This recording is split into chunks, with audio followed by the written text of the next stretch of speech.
In the early season, skinny water can present some real roll-up-your-sleeves stuff. Pursuing bass where they have nowhere else to go but up. It's time when anglers and fish see eye to eye in the shallows. The name of the game? Look in shallow junk for fish that want to bite. And in these conditions, actually watch them bite. After the spawn, largemouth bass may linger in the shallows looking for an easy meal.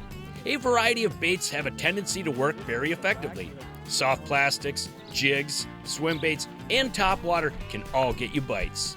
It can be the recipe for lots of fish. And hey, let's face it, warm weather and the rest of the summer coming down the pipe, it's a good time just to get out and cast to everything you see.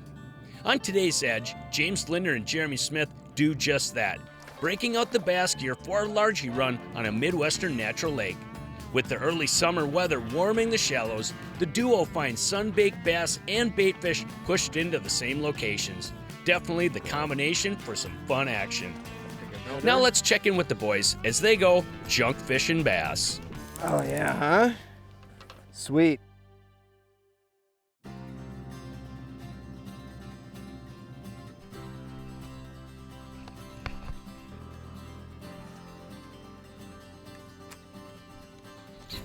There you go. Looks like a good one, Jim. Yeah.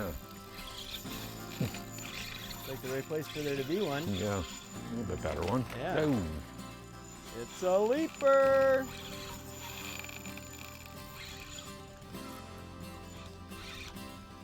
Whoa. Come here, buddy. That's a good one. Oh. Can't beat it. That's fun. Come here, buddy. Oh, he wolfed it too. Wait, look at that. That's a good one. No, oh boy, he just ate There's it. one. You got a double header? Double header. I got a little guy. Find a pack of dock or a pack under a dock, man. It can be boom, boom, boom. There we go. Beautiful fish. These bass just got done spawning, and it's a real critical time of the year to catch bass. It's really sort of fun, and it's sort of interesting because these fish are in transition. And right now, Jeremy Smith and I are going to look at sort of a two-pronged approach for catching early season bass. This is the bass are done spawning, the bluegills are coming in, so it's sort of an interesting thing. You're fishing a lot of inside weed lines with topwater baits as well as dock fishing, and we're going to sort of mix and match as we move along and look at some really hot options for early season bass fishing. We may have to make another cast at that one. Yeah. There's a couple more. There's probably a couple more in there. Yeah. Look at that. That is pretty cool. I mean, there's a few ways to catch them. What I'm throwing right now is, of course, the most classic bait of all time for catching bass. That's a jig. Oh, this guy, that's why I caught it. I got a blind one, right?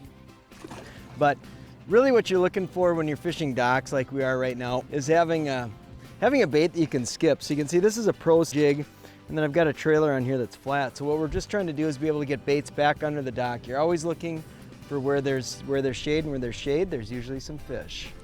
Got There him? he is, yep. Nice. I was going to say, I saw another one in there. The interesting thing is like right now, it's actually relatively early in the morning, and a lot of times it's sort of interesting when you're dock fishing like this, is the drop speed of the bait. And sometimes a fast drop speed will trigger strikes. Other times, if the fish are inactive, a real slow drop speed is actually beneficial. Right now, I'm fishing just a big bite stick worm with just a VMC Neko hook, but this is about as slow a drop speed as finessey for dock fishing as you'd go. But it's really, you know, in the North Country, a lot of guys actually fish docks with spinning rods, you know, but in a lot of different areas, guys like using bait casting rods. I know down south they're more bait casting oriented. There should be another one in here. Oop, there he is. Nice, There he is, cool. big one. Oh, no.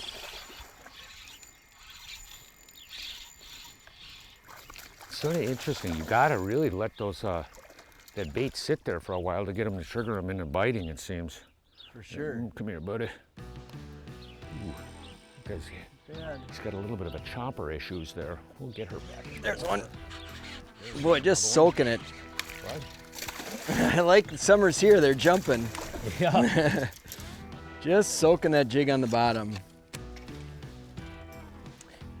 You know, like Jim had mentioned that a lot of guys do this with spinning equipment, and it's a great way to do it because you just have really good control of the line. A lot of guys are comfortable with it, but fishing with bait casting equipment can be really fun too. Me personally, I just like fishing for bass with bait casting equipment, largemouth or on cover. I just think it's a fun way to do it. There's no right or wrong way to do it, but one thing that'll help you a lot is rod length. So just in fishing in general, a rule of thumb is the longer the rod, of course, the further you can cast, but you lose accuracy. So a shorter rod provides more accuracy. So we're basically fishing with 6'8" to 7-foot rods for this particular application.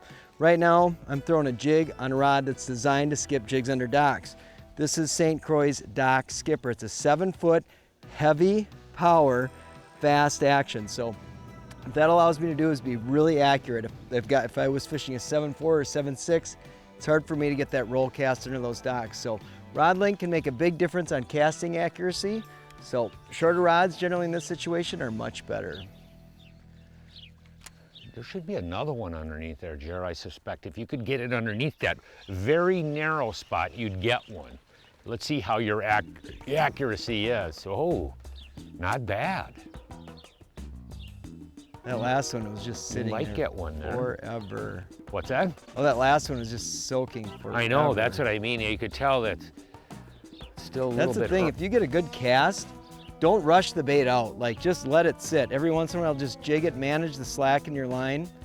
Because the fish, a lot of times, they might hear it, you're tinging off of something, and they might get spooked. But if you just let it soak for a while, a lot of times they come back around, they eyeball it, and then dunk, you stick them.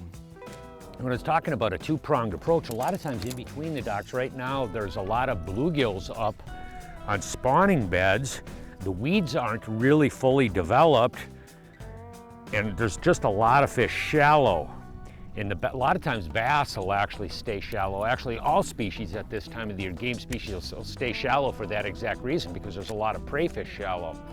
So what we're gonna be doing is intermittently, Jared's got a little swim bait on. I've been throwing a cover pop over these flats and isolated weed clumps in between the docks is sort of a good system on the flats and any of the weed clumps that are around. And sometimes you'll get on a hot bite, you get the right day, you'll have a lot of fish out roaming around. A lot of times if you got higher sun conditions, the fish will be really keyed in around the docks. But the thing is that deep water weed edges aren't really that formed yet. Right here, it's a little bit of a faster drop off. As we get down here a little bit farther, we get more of an extended flat with a lot better patchy weeds. And that's when the cover pop is gonna start producing, I suspect.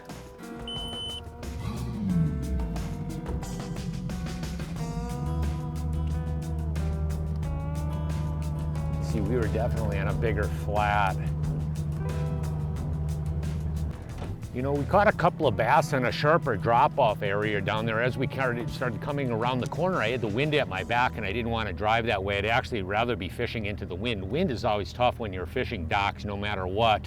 But the thing is, you'll notice one thing that's really critical here, we have a far bigger, expansive, shallow water flat. And that's one thing, you know, when you're patterning docks, at different points in times, you might want to weigh up on these shallow flats. Sometimes they're on the sharpest drop-offs, and every day, you know, you got to sort of look at it. You know, a lot of times seasonally, the fish can be concentrated in certain areas better than others. So we're going to try this shallower flat zone right now, which will be interesting to see what we see here.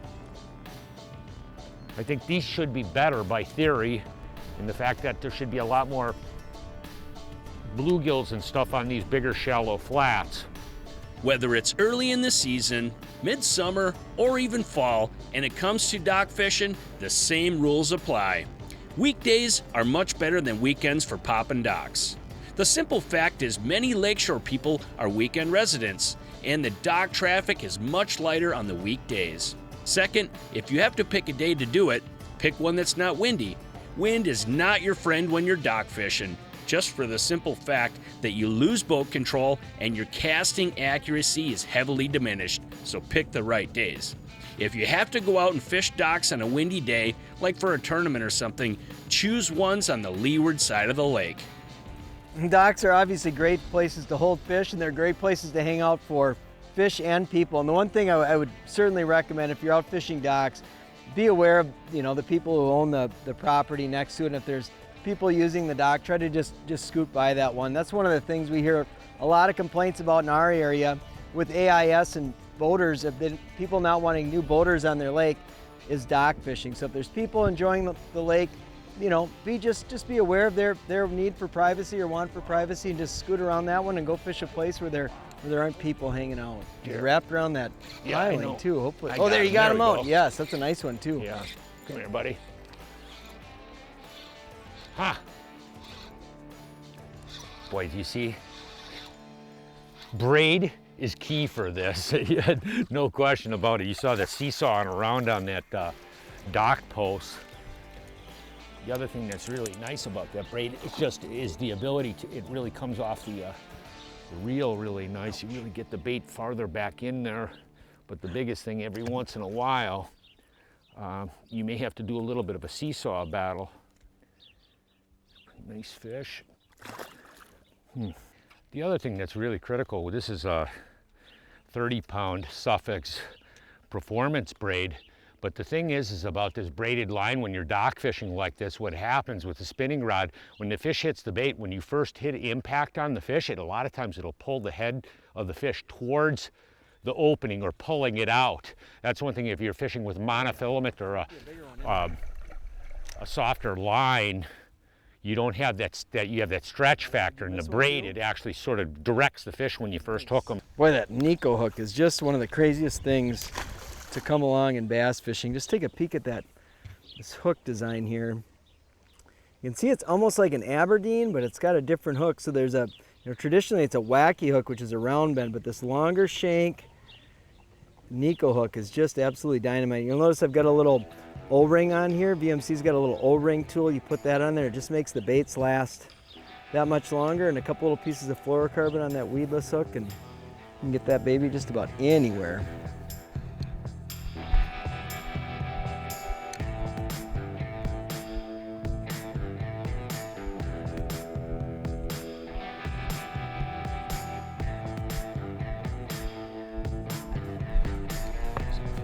Good one? Yeah. Wow, that's a good one. Big time. Yeah, that's a good one. That guy there. Yeah, look at that guy, Jim. Cover pop. Sort of on no man's land in between the docks. The thing is, at this time, it's just that, you know, the fish are really, you know, spread out over, you know, large areas. You know, the weed lines, the deeper weed lines haven't set up. You still have a lot of food shallow, so these fish just stay up and feed. But the thing is, you need a sort of a couple of different options, and that one, Jer's fishing the inside edge, casting at the docks, and I'm just taking a cover pop and fan casting it out over the inside weed lines. And we catch fish on the inside weed line and on the dock. How do you like that? Oh, it's a leaper.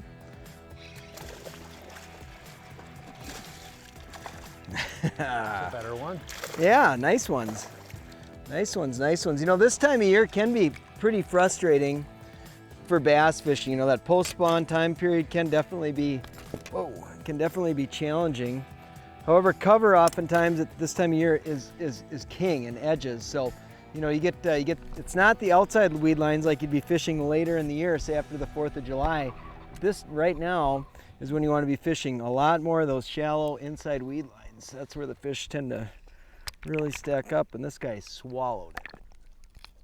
There we go. There we go. He ate it, so we're gonna get him back quick. But like I was saying, the fish, you know, are inside weed lines. So we're focused, you know, typically on fishing, you fish the deep weed edge. That's where, you know, the weeds meet the deeper part of the lake, and that's where fish are, you know, a lot of the year. But this time of year, it's that shallow cover and where the weeds begin. Oftentimes you have sand or muck, and then the weeds start, you know, out in that 4 or 5 feet of water. And any cover that's shallow, whether it's pads, it's docks, it's wood, is where you find a lot of fish. And then there's also fish cruising that edge. So Jim's showing it off with the cover pop that he's getting big fish out there too. So, you know, any type of fishing situations like this, dock fishing, casting accuracy is paramount. And one thing, whether you're fishing with a bait casting with a dock sniper or a spinning rod like this, is you're casting. And one of the real keys for me anyway is sort of interesting in the fact it's almost like when you're like playing baseball, you swing through the ball. Keep your eyes focused on the spot, and rather than following the lure where the lure is going, I always just focus on where I want the bait placed, and then you actually follow through to that location. And it'll make, you know, and it takes a little hand-eye coordination, but you get a lot more comfortable doing it like that. Just focus on the spot, make an easy roll cast, and just deliver the bait to that location. Wind is obviously an arch enemy. No matter what the conditions, if you get wind in docks is bad news because you end up skipping the bait off the backs of the wave. As a general rule, in really windy conditions, I have the tendency to do better with a spinning rod, for me, for skipping with like a stick worm. But I know a lot of pros, bass pros, actually prefer a heavier jig. It's really sort of interesting. I use like a 3/8 ounce jig on a bait casting rod. I know a lot of the bass guys like a really heavy bait, a 1/2 ounce bait, which seems like really dynamically heavy, but the thing is what they can do with the weight is control the cast with that much weight. It's sort of interesting. The other thing that really heavy bait does to a degree can be also great to trigger strikes where you got a really fast, the bait goes in there and it drops to the bottom really quickly, and a lot of times if the fish are a little bit more active, you'll get the fish will hit it as soon as it hits the bottom. You got to really be on your game when you deliver that big jig into a place, because a lot of times they smoke it right away. It's one thing that, you know, the jig will definitely produce bigger fish. Just a bigger, bulkier bait is the biggest thing. You know, it'll produce better sized fish. This is a nice one. Come on, buddy. There's one. This worked. See that? I mean, that weed line is so distinct, Jim.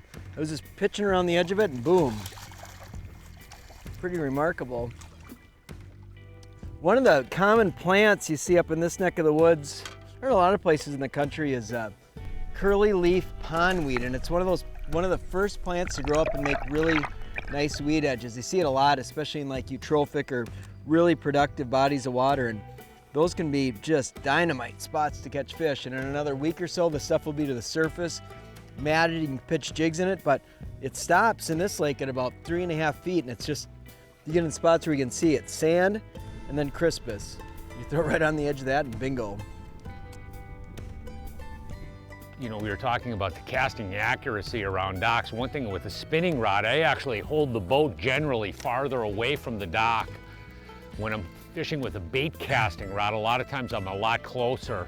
That's one thing with, it seems like with this, I'm actually can see where I want to drive the bait to, and I hold quite a distance off the dock really. Because the reason being is I want to be able to get that bait to skip and keep on moving. If I'm too close to the dock, it sort of hinders that, you know what I mean? What you want to do is, you know, on your back cast, get it level with the water, accelerate the bait, and it's traveling at the same speed, and just starts to almost like skipping a stone to really get that bait to go like that. There you go, cool, that's a good one too. And there's one there. Yeah, perfect. Gosh, that's fun when you can like call your shots. Yeah. You feel so good when you make a good cast and voila! and there's one there. Yeah, it's great.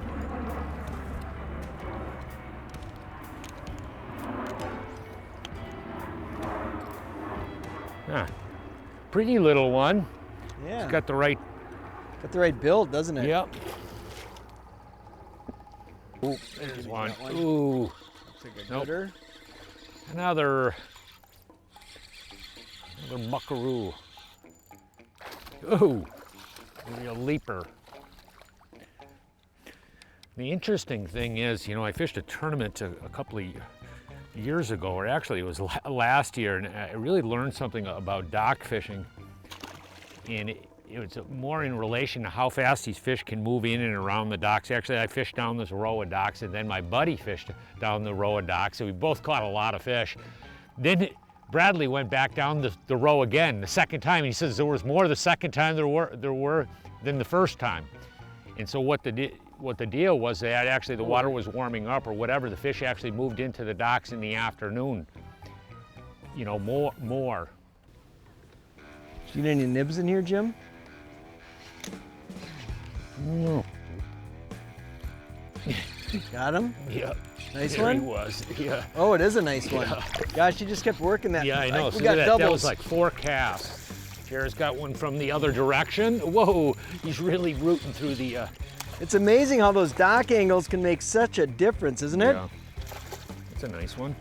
Come here, buddy. Come here. And he kept working. Oh, that's a nice fish, Jim.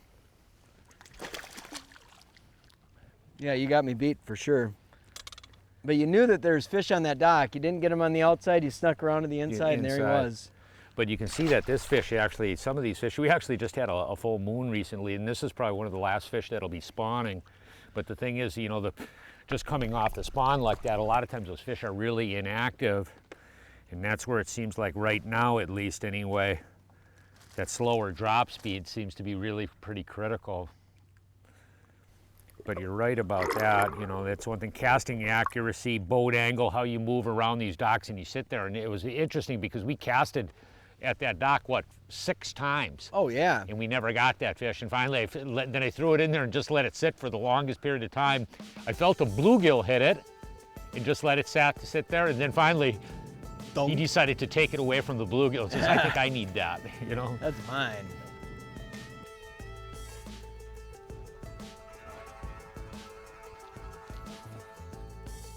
One thing about casting accuracy is unquestionably, your casting accuracy will increase if the boat isn't moving.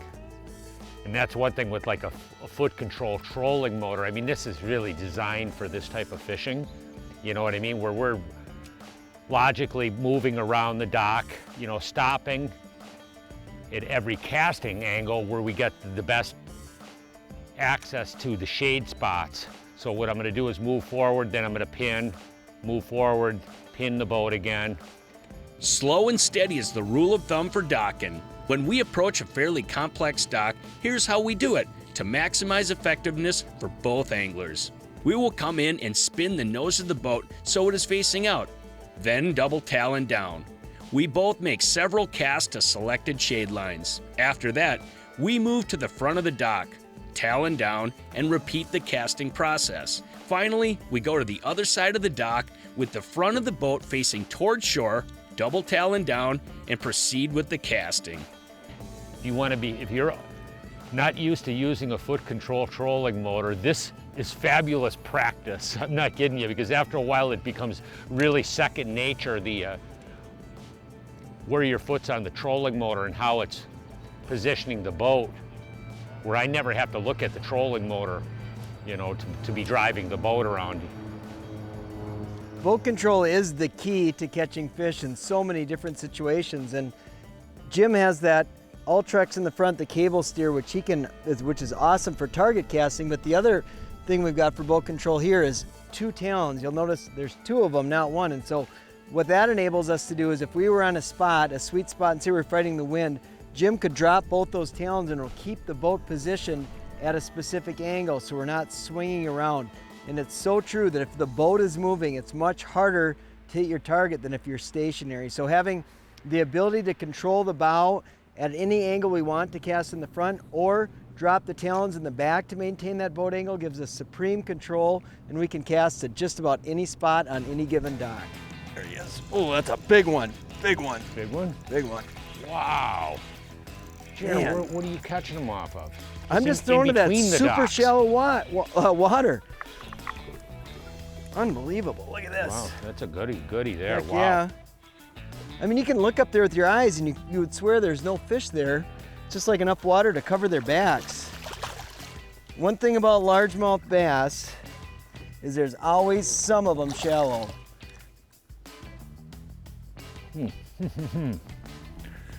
Perfectly hooked Neko. There we go.